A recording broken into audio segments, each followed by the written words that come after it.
بسم اللہ الرحمن الرحیم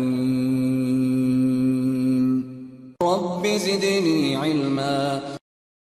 السلام علیکم ورحمۃ اللہ وبرکاتہ۔ محترم ناظرین، یہ سیر علماء کرام کا 104واں حصہ ہے۔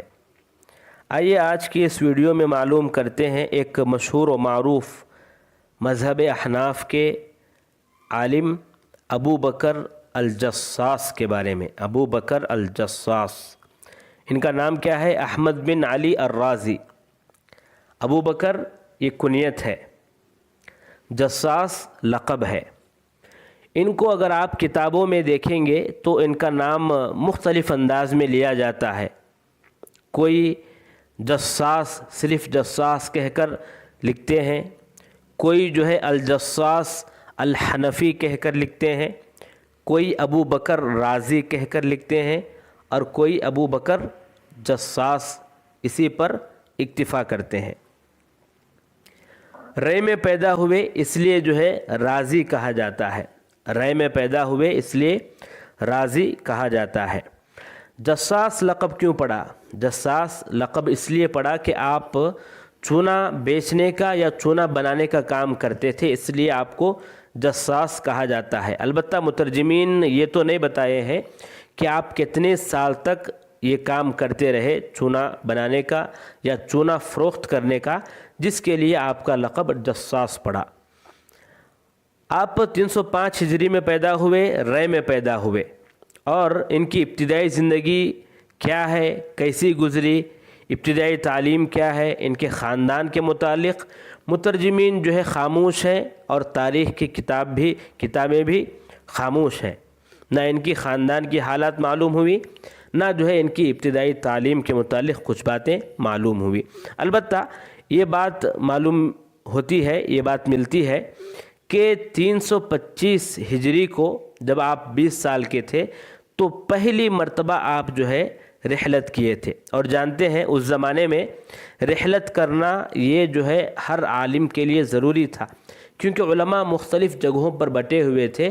ایک جگہ پہنچتے، وہاں جو علماء ہیں ان سے حاصل کرتے، پھر دوسری جگہ پہنچتے، وہاں کے جو علماء ہیں ان سے حاصل کرتے۔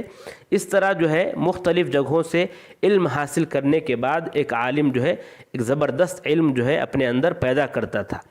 تو رحلات بہت زیادہ ضروری تھے اس زمانے میں۔ آپ کا بھی پہلا علمی سفر 20 سال کی عمر میں شروع ہوا 325 ہجری کو، اور بغداد کی طرف گئے۔ بغداد اس لیے کہ وہاں بغداد میں محدثین، فقہاء، مفسرین، اصولیین، یہ تمام لوگ وہاں موجود تھے، اور یہ کبار ائمہ کا مرکز تھا، اور وہاں پر مختلف علوم و فنون میں دروس چلتے تھے۔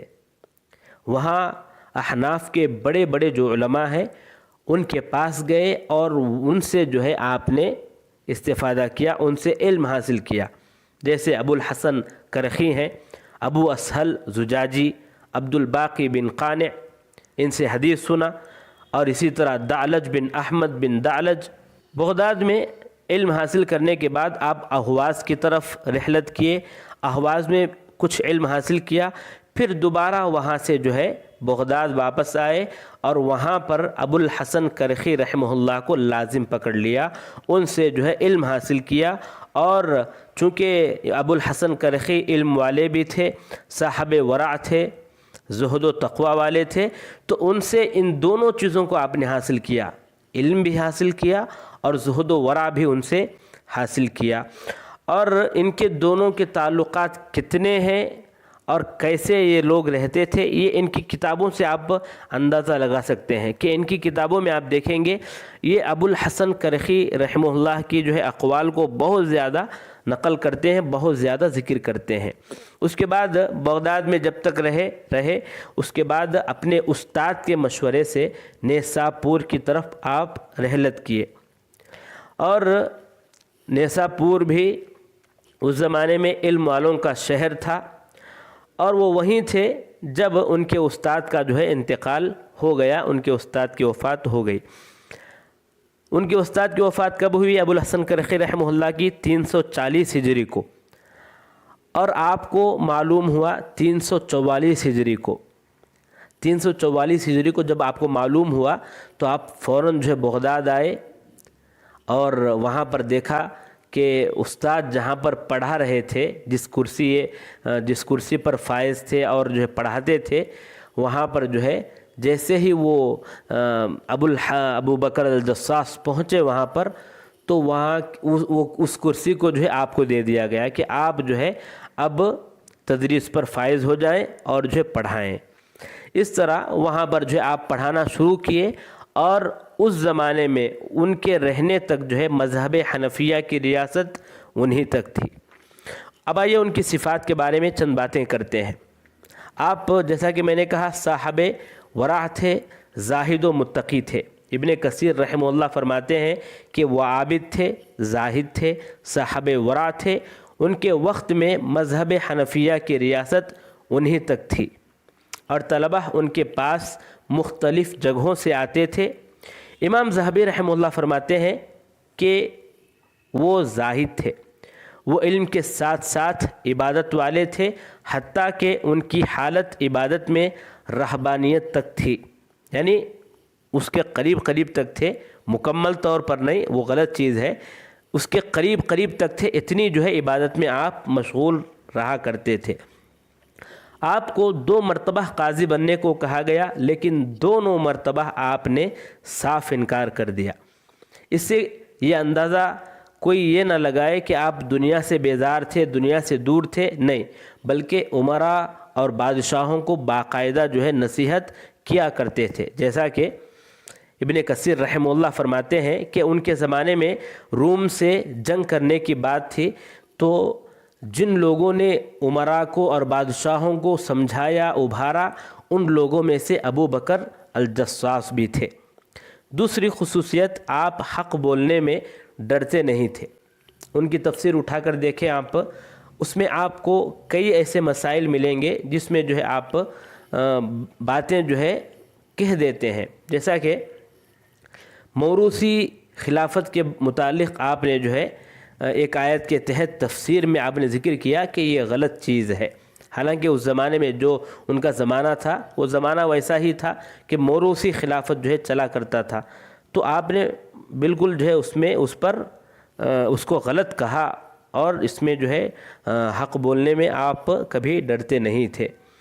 تیسری خصوصیت یہ ہے کہ آپ امر بالمعروف والنہی عن المنکر کا کام جو ہے کیا کرتے تھے۔ چوتھی خصوصیت، اپنے اساتذہ کی آپ بھرپور انداز میں عزت کیا کرتے تھے۔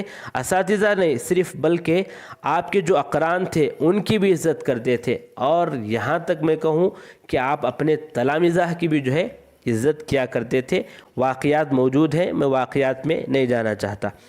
تمام علماء ان کی قدر و منزلت سے واقف ہیں، تمام علماء ان کا مقام کیا ہے، ان کا مرتبہ کیا ہے، یہ جو ہے تمام لوگ جانتے ہیں، اور ان کا مقام، ان کا مرتبہ تمام امت کے لیے کیسا ہے، اور خاص کر جو ہے احناف کے لیے ان کا جو ہے مقام و مرتبہ بہت زیادہ بلند ہے، کیونکہ آپ نے احناف کے لیے زبردست جو ہے کتابیں چھوڑی ہیں، اور مذہب حنفیہ کے متعلق آپ نے فقہی مسائل میں یا دیگر مسائل میں بھی کئی چیزوں کو جو ہے آپ نے اپنی کتابوں میں چھوڑا ہے، اور بلکہ جو کتابیں پرانی تھیں ان کی شرح کی ہے، اختصار کیا ہے۔ تو مذہب احناف کے لیے یہ ایک زبردست عالم جو ہے مانے جاتے ہیں۔ امام ذہبی رحمہ اللہ فرماتے ہیں ان کے متعلق کہ یہ امام ہے، علامہ ہے، مفتی ہیں، مجتہد ہیں، عراق کے عالم ہیں اور کتابوں والے ہیں۔ ابو بکر الابہری جو ان کے جو ہے اقران میں سے تھے، وہ فرماتے ہیں کہ میں نے ان کی طرح نہیں دیکھا۔ علامہ کاسانی فرماتے ہیں کہ وہ حجت الاسلام ہے۔ ابن الصلاح فرماتے ہیں کہ ائمہ محققین میں سے ہیں، ابو بکر الجصاص ائمہ محققین میں سے ہیں۔ امیر کاتب الفاراوی فرماتے ہیں کہ عراق کے بڑے علماء میں سے ہیں، فروع اور اصول میں کتابوں والے ہیں اور دیگر فنون میں بھی۔ ابن کثیر رحمہ اللہ، میں اس سے پہلے بھی بتا چکا ہوں، وہ فرماتے ہیں کہ ابو حنیفہ کے اصحاب میں سے ایک ہے اور حنفیہ کی ریاست ان تک تھی جب تک وہ باقی تھے۔ اب آئیے ان کی شیوخ کی بات کرتے ہیں۔ ان کی شیوخ میں جیسا کہ میں ان کے تذکرے میں کر دیا کہ ابو الحسن کرخی یہ آپ کے بہت زیادہ جو ہے قریب جن کو جو ہے لازم پکڑے تھے، یہ جو ہے آپ کے اساتذہ میں آتے ہیں۔ نمبر 2 عبد الباقی بن قانع، اسی طرح جو ہے امام طبرانی، امام حاکم نیساپوری، ابو العباس اصم، دعلج ابن احمد ابن دعلج، عبداللہ بن جعفر ابن فارس الاصبہانی، ابو اسہل زجاجی یا ابو سہل زجاجی۔ اسی طرح کتابوں میں جو آپ کتابیں لکھے ہیں ان میں اپنے واسطے سے جن کے واسطے سے بیان کرتے ہیں اور ان کی کتابوں سے جو معلوم ہوا کہ یہ بھی آپ کے اساتذہ میں سے ہیں، ان میں ابو علی فارسی، محمد بن بکر بصری، عبداللہ بن محمد بن اسحاق المروزی، ابراہیم الحرانی، ابو عمرو طبری، شعبہ، یہ تمام جو ہے آپ کے اساتذہ ہیں جو کتاب سے معلوم ہوئے ہیں۔ اب یہ آپ کی تلامذہ کی بات کریں، ابو بکر محمد بن موسیٰ خوارزمی، ابو عبداللہ محمد بن یحییٰ جرجانی جو شیخ القدوری ہیں، ابن المسلمہ، ابو جعفر نصفی، ابو الحسین زعفرانی، ابو الحسین الکماری، ابو جعفر الاسروشی، ابو عبداللہ حسین بن محمد، یہ آپ کے تلامذہ ہیں۔ تو جیسا کہ میں کہا، آپ جو ہے کتابیں جو آپ کی ہیں وہ مذہب حنفیہ کے متعلق ہیں، احناف کے لیے شروحات لکھے ہیں اور ان کے بعض کتابیں مرجع کی حیثیت بھی رکھتے ہیں۔ احناف کے لیے تفسیر میں کتابیں لکھے ہیں، اسماء حسنہ میں کتابیں لکھے ہیں۔ تو آپ کی کتابیں آئیے ایک مرتبہ جو ہے ان کا نام سن لیتے ہیں۔ شرح الجامع الکبیر لامام محمد بن حسن شیبانی، شرح الجامع الصغیر لامام محمد بن حسن الشیبانی، شرح المناسک لامام محمد بن حسن الشیبانی، تعلیق علی کتاب الاصل لامام محمد بن حسن شیبانی، شرح ادب القضاء للخصاف، شرح مختصر الطحاوی، مختصر اختلاف العلماء للطحاوی، تعلیق علی شروط الطحاوی، شرح مختصر الکرخی، شرح الاسماء الحسنى، کتاب الاشربہ، مسئلہ القروء، مسائل الخلاف، جوابات المسائل، کتاب اصول الفقہ، احکام القرآن۔ تو دیکھیں ان میں جو کتابیں ہیں اکثر شروحات پر ہیں یا مختصر پر ہیں، اور یہ تمام کتابیں آپ مذہب حنفیہ کے مطابق لکھے ہیں، اور چند کتابیں ہیں مسائل الخلاف، جوابات المسائل، کتاب اصول الفقہ، یہ تمام جو ہے آپ کی مشہور و معروف کتابیں مانی جاتی ہیں۔ اب آئیے آخری بات کریں، آپ کی وفات جو ہے 370 ہجری کو ہوئی۔ اللہ سے دعا ہے اللہ تبارک و تعالی آپ کی خدمات کو قبول فرمائے اور جنت الفردوس میں اعلیٰ مقام عطا فرمائے، آمین یا رب العالمین۔